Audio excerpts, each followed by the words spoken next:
Our next guest says the key to keeping your fitness goals this time of year comes down to 3 words: eat, move, and improve. Health fitness expert Jenny Evans joins us with more. I'm glad that eat is part of the equation, Jenny. It's got to be in there. Yeah, and we'll get to that in just a moment. But Yeah. your first idea here is to set a weekly challenge. You know, I think now's the time of year people are thinking about, well, what are my goals for 2012 going to be, especially as they relate to kind of like health and nutrition. Absolutely, so actually last week I've launched a series of videos. Each week is going to be a new challenge that has something to do with moving or eating that's really, really simple. So this week's challenge is anytime you're on the phone, you're standing up. So instead of just easy. like sitting so much, that is really easy. And last week's challenge was that for breakfast, only eat real food. So nothing that was processed or any artificial ingredients. So you have to find out what next week's challenge is going to be. So All right. they're on my blog. And your next suggestion is when you get into this, be specific about goals.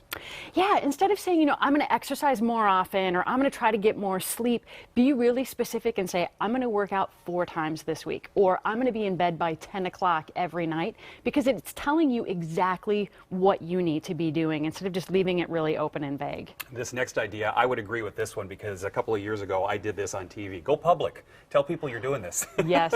A lot of times, like, we figure out ways, how do I let myself off the hook? Figure out how many ways you can put yourself on the hook. That usually when you tell somebody that you're going to be doing something, you want to save face, so you make sure that you do it. So when you set your goals, like, tell your family, tell your friends, post it on Facebook, put it out there on Twitter. And it's also important to really kind of keep track of what you're doing. You've got to have some sort of accountability system. You know, my goal is I work out 5 days a week, regardless of my travel schedule, anything, and I still put all of those on my calendar, and it kind of helps me to plan ahead a little bit as well. How do you do that? I say I'm going to do it, but I can't fit it in every time. Yeah, I guess it's priorities. It's priorities, and it's being creative. That some days I will literally only squeeze in like 10 to 15 minutes, but I will not let that day go by with having that blank spot in my calendar. I can't stand it. Good for you for staying true. Now, we joked about this in the beginning, but I think this is actually really important. If you are going to be on a diet, you still have to eat. You know what?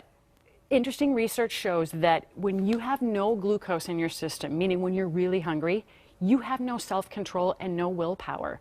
So if you are going to set a goal about restricting calorie intake, be really strategic about how you do it. So instead of saying, I'm cutting my calories, so I'm just going to only eat 1 meal a day, that's actually the worst thing that you can do. So make sure you start out your day with a small breakfast that contains protein, and make sure that you're eating light and often all day long, because when you let yourself get really hungry and there's a lack of glucose in the system, that equates to a lack of willpower. So it's very dangerous. And I think at the end of the day, too, if you're starving, then you just get on this roll where you probably do even more damage than if you'd been eating a little bit throughout the day.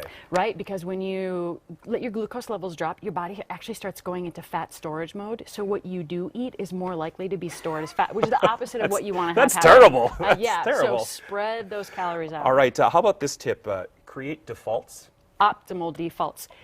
Really fascinating study. So they took some secretaries, and they didn't know they were part of this, and they kept a candy dish on their desk and kept track of how many pieces of candy they would eat, and then they moved that candy dish across the room and kept track of how many candies they would eat, and actually just setting that candy dish further away, they ate less candy. So think about your environment, that if you eat off of a smaller plate, you'll eat up to 22% less. Wow. Instead of having a snack out of the box, portion out a certain size. Maybe taking your lunch to work with you, then you're not tempted by the cafeteria, because our environment really does influence the choices that we make, and a lot of times we don't even know that it's happening. Well, these are great ideas. Thank you so much. We're out of time now. The final thing I guess we should say is be realistic with your goals you set up for next year, too. It's about the process. As long as you're making improvements. Very good. Thank you That's so key. much, Jenny. Yeah. For more information, stop by our show page on care11.com and click on the news link. We'll be right back.